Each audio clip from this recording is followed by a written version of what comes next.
Bismillahirrahmanirrahim. Assalamualaikum warahmatullahi wabarakatuh. Perkenalkan, nama saya Susman Wiroi, NIM TID 211002 dari Teknik Industri semester 2 Universitas Cordova Indonesia Sumbawa Barat. Saya membuat video ini untuk memenuhi tugas saya pada ujian tengah semester mata kuliah Bahasa Indonesia.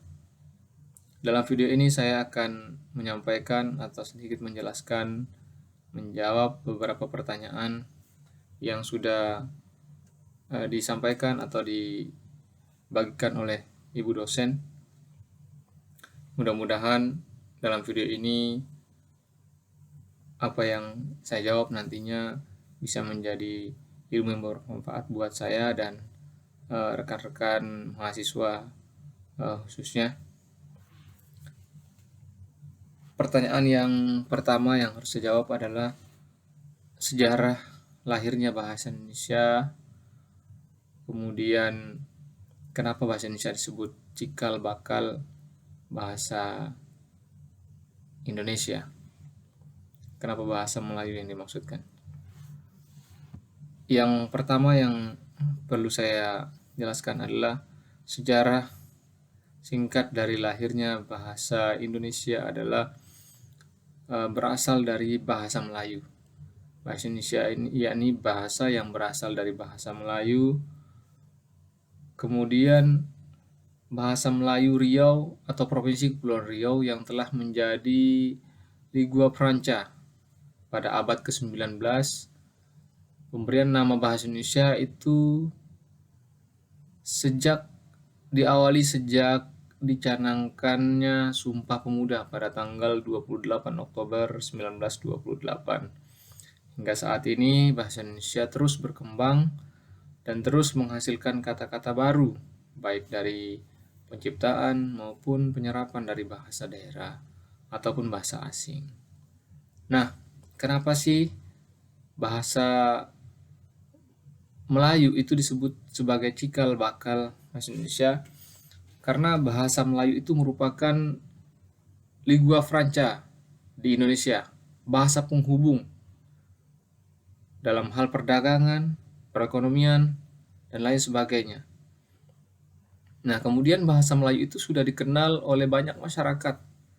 Bahasa Melayu sudah menyebar ke pelosok Nusantara, bersamaan dengan menyebarnya agama Islam juga, itu tidak lain yang digunakan adalah bahasa-bahasa Melayu, sehingga disebut adalah cikal bakal bahasa Indonesia. Kemudian bahasa Melayu itu juga adalah bahasa yang sederhana, mudah dipelajari karena tidak dikenal dengan tingkatan seperti dalam bahasa Jawa, perbedaan bahasa kasar dan bahasa halus. Hanya saja kita juga harus mempelajari sistem penyampaian pada saat berbahasa Indonesia. Itu yang menurut saya yang perlu saya sampaikan. Kemudian pertanyaan yang selanjutnya adalah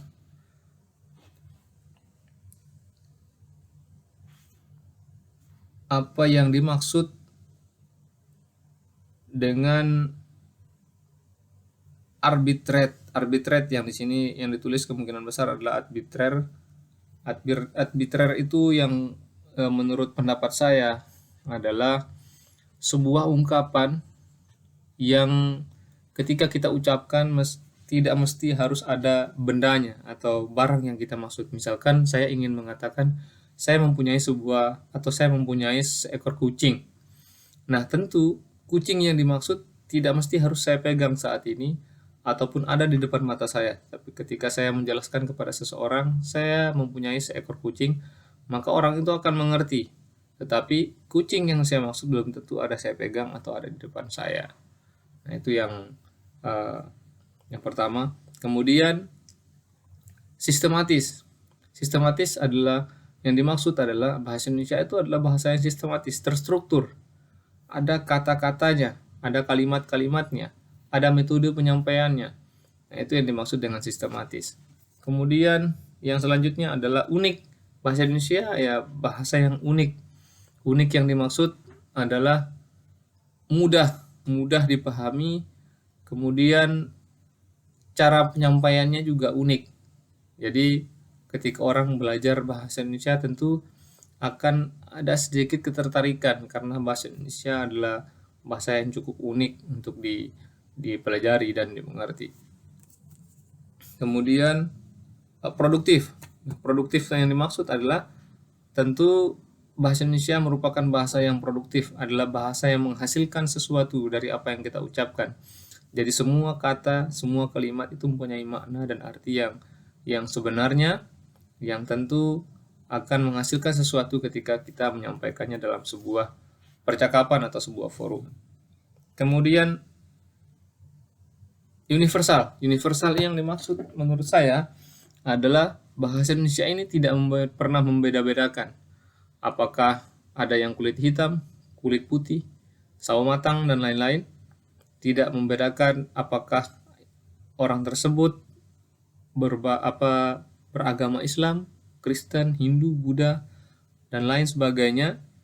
Nah, tidak pernah membedakan akan perbedaan-perbedaan tersebut, tetapi kita disatukan atau menggunakan bahasa Indonesia secara universal dengan tidak membeda-bedakan siapapun.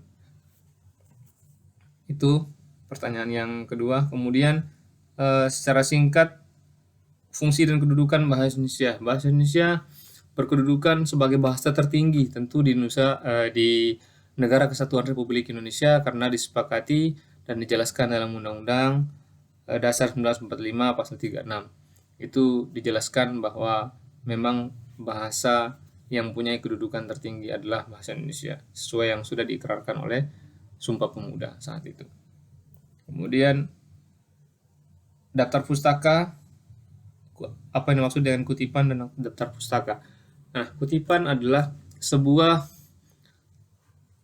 kalimat atau penyampaian yang pernah diucapkan oleh orang sebelumnya, kemudian kita mengutip baik dalam hal tulisan ataupun dalam hal penyampaian. Seperti contoh, saya ingin mengatakan bahwa orang bijak mengatakan bahwa menjadi rumput di lapangan itu lebih indah atau lebih bermakna ketimbang menjadi bunga-bunga di taman.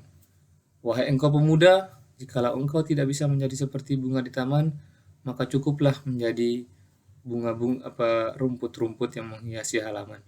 Nah, itu adalah sebuah kutipan yang pernah diucapkan oleh salah seorang pujangga. Nah, itu yang dimaksud dengan kutipan.